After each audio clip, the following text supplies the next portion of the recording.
आणि मी पुन्हा पुन्हा राष्ट्रवादी काँग्रेस पक्षाच्या कार्यकर्त्यांना सांगतो, महिला मंडळींना सांगतो, सगळ्या माझ्या तरुण कार्यकर्त्यांना सांगतो, वडीलधाऱ्यांना सांगतो, आपलं स्वतःचं चारित्र्य स्वच्छ ठेवा, आपली प्रतिमा जनमानसामध्ये चांगली ठेवा.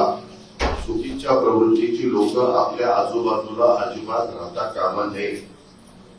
त्या संदर्भामध्ये पण काळजी सगळ्यांनी या बाबतीमध्ये घ्या. उद्या त्याला कुठल्या बाबतीमध्ये मला जर कळलं तर मी पोलिसांना तिथं सांगणार आहे. राजकीय हस्तक्षेप पोलीस लोक करत असताना मी होऊन देणार नाही. महायुतीच्या गुन्हापेक्षाकडनंच होऊन देणार नाही. मी देवेंद्रजींना एकनाथरावांना पण विनंती करणार आहे की बाबा तिथं आपण अन्याय गुन्ह्यावर होऊन द्यायचा नाही, परंतु त्याच्यातनं कोणी भरडला पण जाता कामा नये.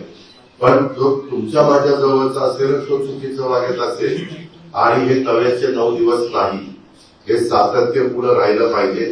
पुढच्या वेळेस येताना मुख्यमंत्र्यांच्या तयारीने मी आल्यानंतर जी काही कामं वेगवेगळ्या भागात चाललेली आहेत त्याची पाहणी